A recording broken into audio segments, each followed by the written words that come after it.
I am cooking like style hot pot.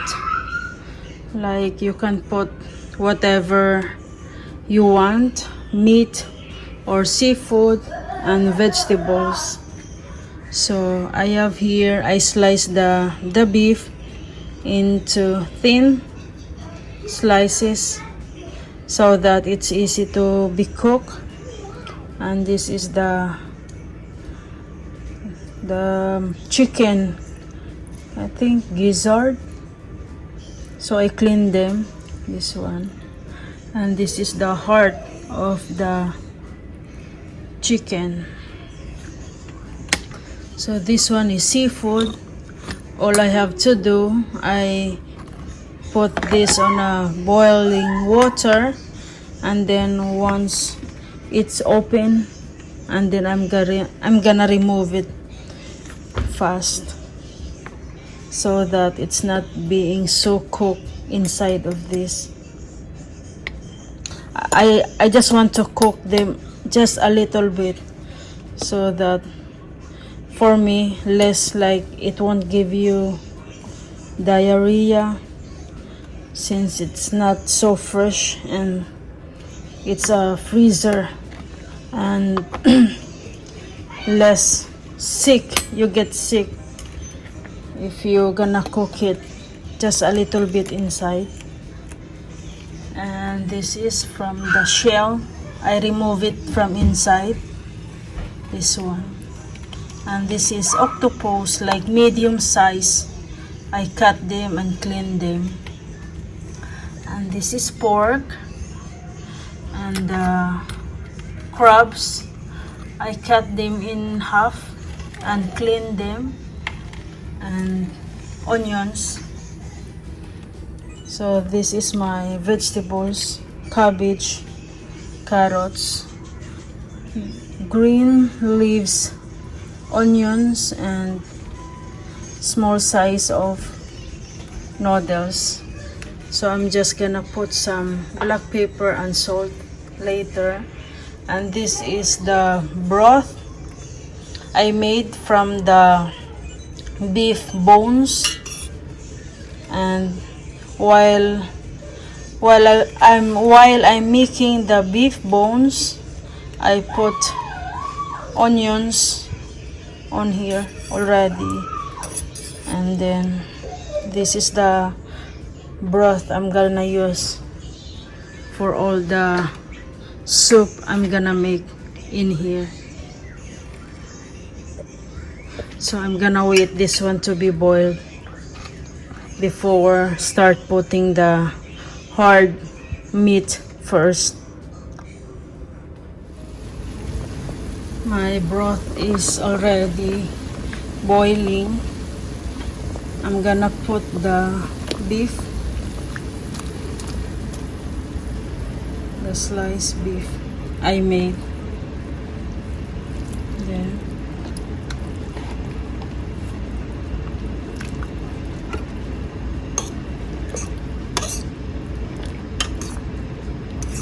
Next is my chicken. That's the inside of the chicken.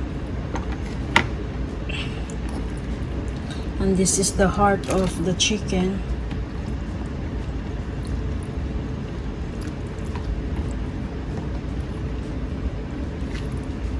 And the octopus.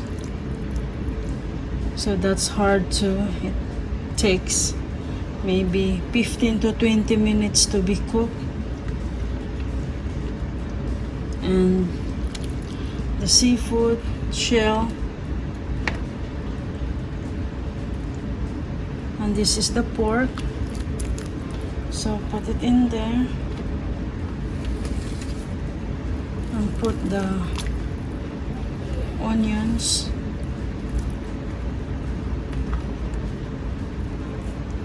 So I'm gonna let it boil, the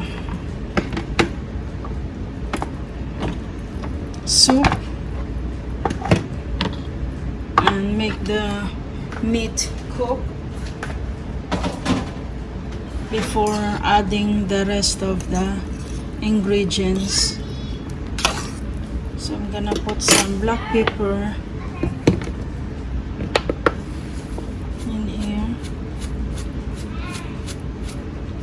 If you want to add spicy, so you can add that too.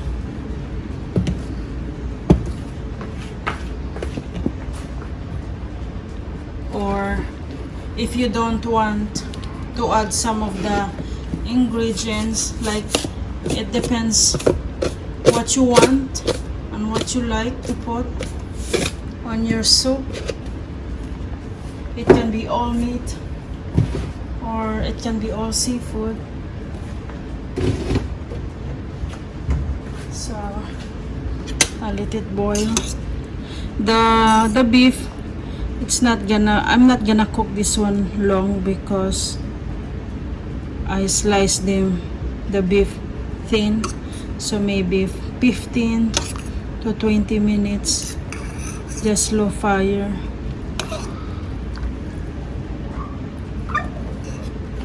So I let it boil.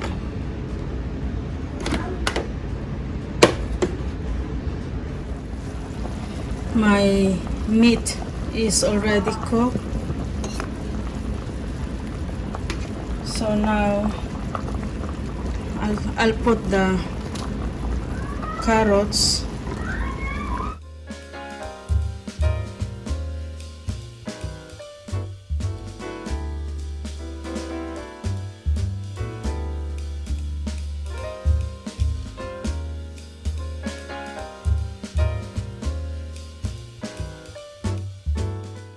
Next is the crabs. I'm gonna put the crabs in there.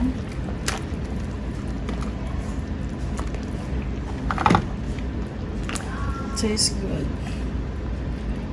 Next is the vegetables, cabbage. So put all of them together. That's my hot pot in there.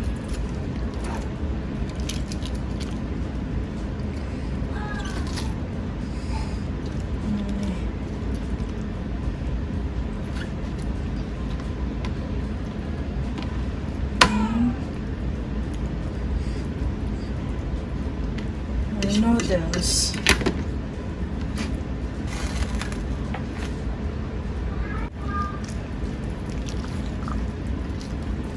So this one, I let it boil for at least 6 minutes and then it's gonna be cooked. So this one, I brush them and clean them. I'll just put this one in here just to cook it fast. Once it's gonna be open, I'm gonna remove them in there. So I'll just put it in there.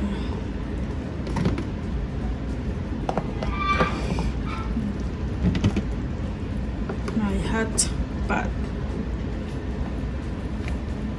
Just like that.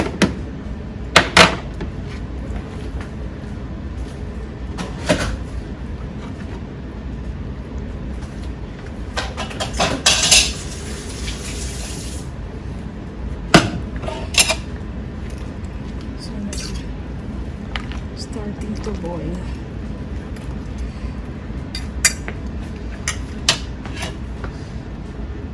My hot pot or soup mix is already cooked, and now I'm gonna put them on a bowl and serve them for dinner.